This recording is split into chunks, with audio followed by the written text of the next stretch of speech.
Comment réagir quand vous faites face à un homme qui manque de confiance en lui? Comment vous faites face à un homme qui est un petit peu en dépression, en déprime et qui va se renfermer sur lui-même? C'est une situation que je viens de vivre en coaching qui est pas toujours évidente et je me suis dit que j'avais jamais fait de vidéo d'ailleurs sur le sujet. Donc il fallait que je puisse vous en parler parce que c'est un phénomène qui est à la mode. C'est à la mode de voir un homme que l'on aime, un homme qui a toutes les qualités que vous recherchez, un homme avec qui finalement ça se passe bien, mais parce qu'il manque de confiance en lui. Alors ça peut venir de la part de son passé, avec ses parents, avec ses proches, avec son enfance. Ça peut venir aussi d'une ancienne histoire amoureuse qui l'a quand même beaucoup blessé, qui lui a laissé des grosses blessures. Et là, cet homme avec qui ça se passe bien, il rentre dans sa grotte. Et il manque de confiance, donc il n'arrive pas à s'exprimer, il n'a pas envie de vous blesser. Et il décide finalement de vivre une séparation avec vous. En tout cas, il prend une grosse distance qui s'apparente à une séparation.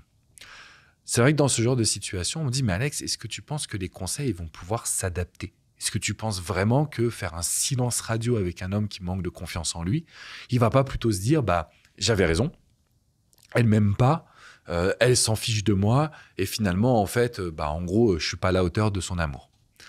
Déjà, c'est une très bonne question et je comprends que dans toutes les situations, vous allez avoir des peurs. Vous allez avoir de l'appréhension, vous allez avoir de la panique, vous avez envie de faire la bonne action au bon moment. Je pars du principe qu'un homme qui manque de confiance ne doit pas être sauvé. Pourquoi ?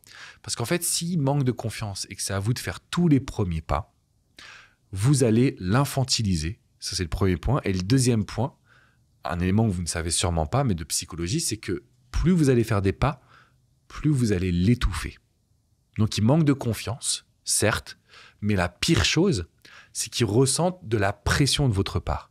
Pression de devoir vous répondre, de devoir vous parler, de devoir s'expliquer. Et je suis sûr, et vous allez me dire dans les commentaires juste en dessous, je suis sûr que vous avez déjà entendu cette parole qui dit en gros, ouais, je t'ai pas répondu, je me sentais pas de te répondre. Et vous lui dites, mais c'est normal, c'est pas grave, j'attendais pas de réponse. Mais lui, il agit comme si en fait c'était la fin du monde.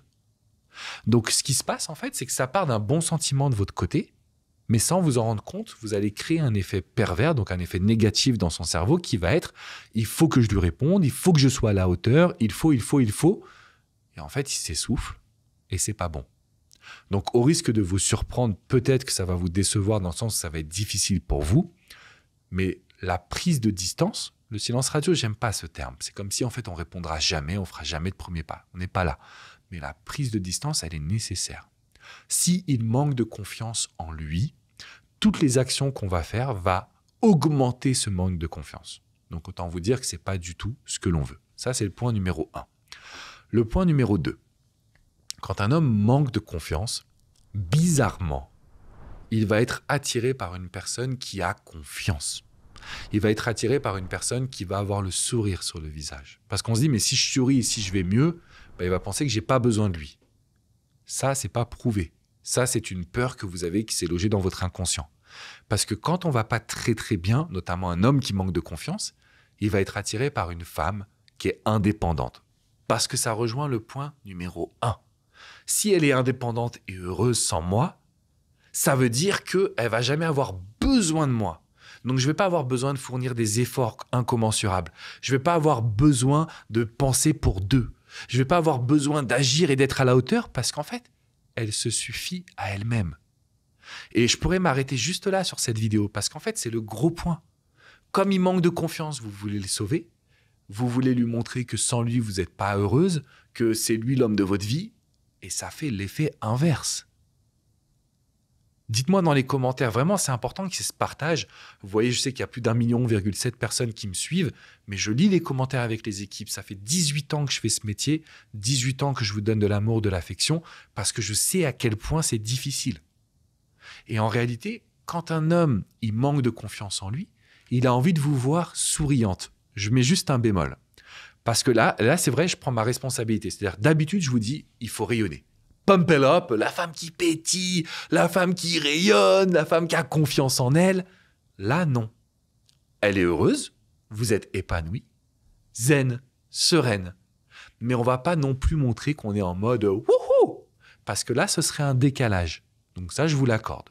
Mais la réalité, c'est que jusqu'à maintenant, vous avez été un petit peu en mode maman. Ah, tu vas pas très bien.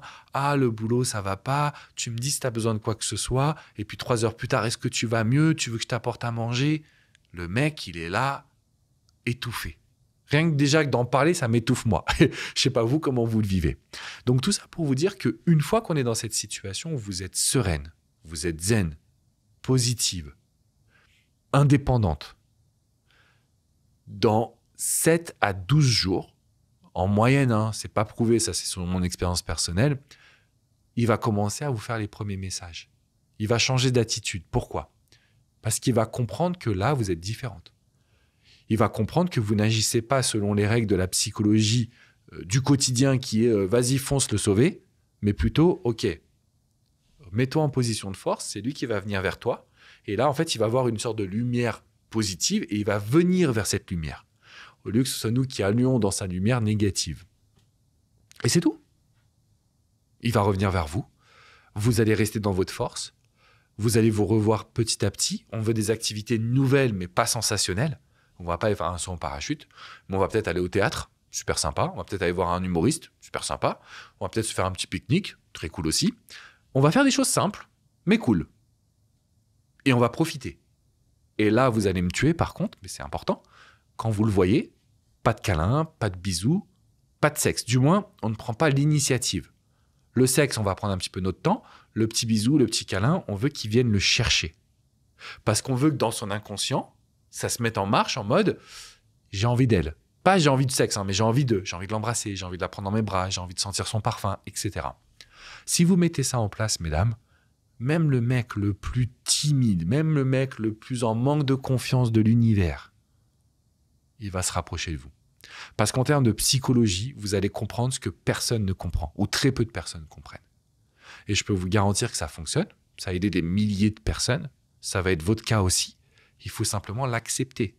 Si vous faites comme certaines personnes que je vois dans les commentaires, « Ah non, mais ça ne marchera pas avec le mien, donc je continue à l'assommer de sentiments, je continue à me mettre en demande, je le sauve, je lui fais des virements, je fais tout. » Mesdames, ça ne marche pas. Ça ne marche pas. Donc si vous regardez les vidéos de professionnels et que vous ne le faites pas, sur des personnes, enfin, des techniques qui ont aidé des milliers de personnes avant vous, bah en fait, vous pourrez vous en prendre qu'à vous-même. Vraiment. C'était un peu le message que je voulais vous faire passer aujourd'hui en mode foncez mesdames, ça fonctionne, mais faites-le bien. Surtout, n'oubliez pas de mettre un petit like, abonnez-vous à cette chaîne YouTube. Si vous me dites Alex, ok, mais ça m'intéresse d'en savoir plus parce que quand même c'est différent d'habitude, bah, je vous ai fait une petite vidéo privée. Je ne mets pas tout sur YouTube parce que j'aime bien garder du contenu pour ma communauté. Donc, vous avez juste à rentrer votre adresse email, c'est dans la description qui est juste en dessous. Et je me ferai un grand plaisir de pouvoir vous donner pas mal de petits conseils pour pouvoir justement vous aider. Et ces petits conseils qui ont l'air de rien, ils vont révolutionner votre quotidien. Parce qu'une fois qu'on comprend la psychologie humaine, on se dit « Ah oui, en fait, Walt Disney, Hollywood, la société, tout le monde nous donne des conseils qui sont mais les plus bidons de l'univers.